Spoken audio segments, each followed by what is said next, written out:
Okay, now.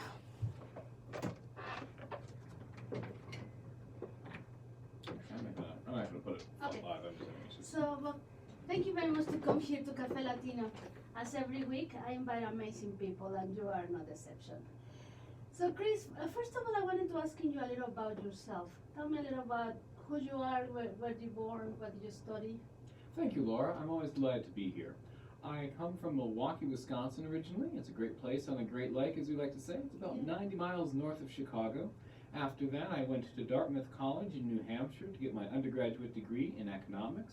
Then I went to the George Washington University Law School right here in Washington, D.C. And after that, it's pretty much been law, law, law all the time. I worked for the Department of Justice, I've worked for law firms, and now I work for a large corporation. So you you came here and you stay here. You love you love Virginia, you love Washington? I do. It's a great place, lots of excitement, lots of things to do. So one of the things I love love stories. So we ask all the time of my guests to tell me your love story. Where did you meet your wife? You have a wife and two beautiful girls. Oh, thank you. I met my wife at a birthday party. It turns out we had both gone to Dartmouth College, but we had never been there at the same time. So we went to a friend who had been in between us, in between our years, and we just happened to meet and we hit it off. Wow, it's just amazing. And how did you get involved in politics? What was your motivation to get involved in politics? Well, I saw George Herbert Walker Bush speak on March 3rd, 1988 at Cedarburg High School, and that really motivated me to get involved in politics. And I've really been involved since then. Locally, I really started getting involved when I moved to Fairfax County in 2012, and got involved with the Fairfax County Republican Committee and all the other things. What do you think that the main, so now there are a lot of races, many people is running for different positions, and you are specifically running for something that the people have never heard about. I never heard about that, what you're running for. Can you tell us about what you're running for? Almost no one I talked to has ever heard of the Northern Virginia Soil and Water Conservation District Board of Directors, but we do have one. And I am running for it because I want to bring a Fairfax focus to the Northern Virginia Soil and Water Board. There are other candidates who sort of want to have a focus on everything else. They're talking about, we got to focus on global warming, we got to focus on, one Fairfax, and I'm just like, no. We're going to focus on providing excellent technical advice to the citizens of Fairfax County to make sure that they can manage their soil and water issues with confidence and expertise. So can you tell us about what exactly the board does?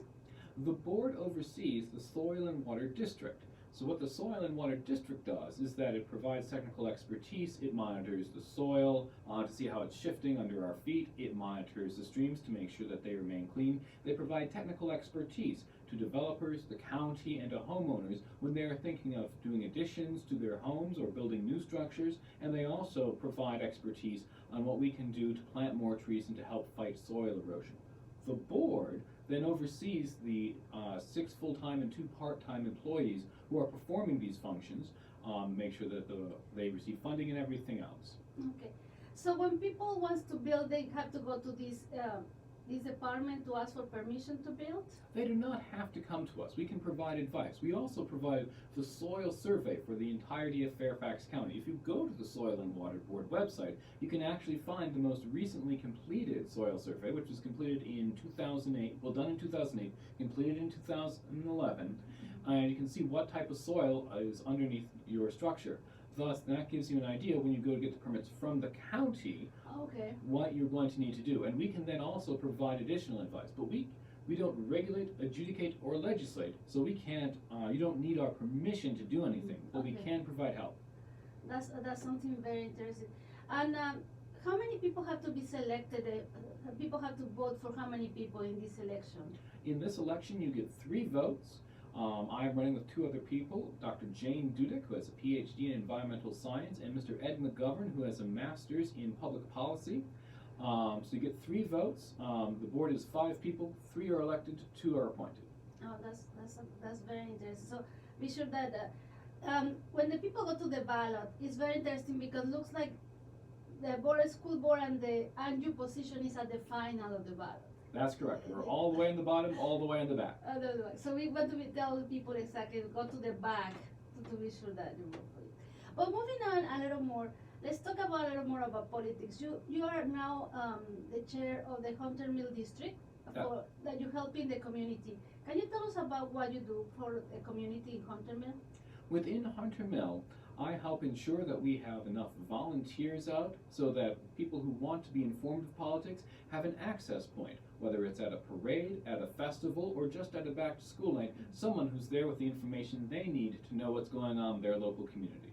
And how do you feel this been happening lately? That there's a lot of, how people can get involved? We have to motivate people, and we have this audience that listen to us. Can you tell us why it's very important to get involved in helping the community in the race?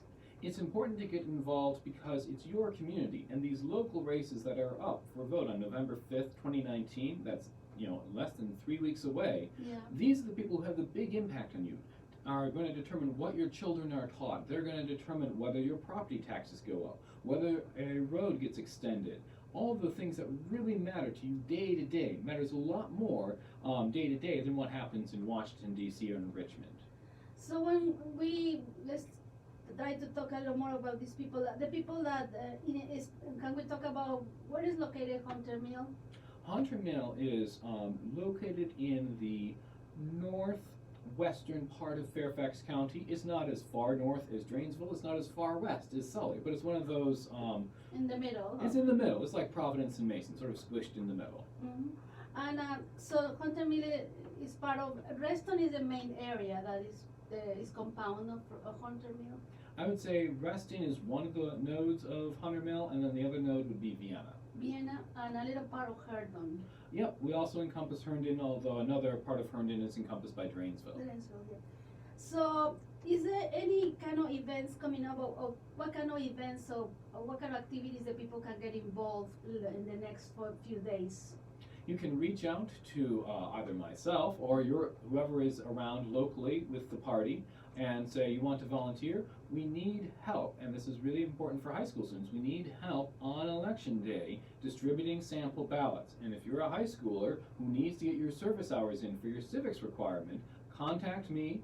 Contact the Republican Party, fairfaxgop.org, or another party if you're so inclined, and we will get you set up so that you can get your civics hours, or if you're just part of the community, that you can help your citizens be better informed. Perfect. Well, thank you very much for coming today and let us give information to the community. Specific for your race, if the people want to reach for you or support you, can you tell the webpage, please? The best way to reach me is on my Facebook page, which is Bowen, B-O-W-E-N, for Soil and Water Board. Additionally, you can always email me at cabowen25@gmail.com. That's cabowen25@gmail.com. Well, thank you very much to our listeners today, and we will posting this in our Café Latino radio show, and all the information will be there. Have a wonderful day. Thank you, Laura.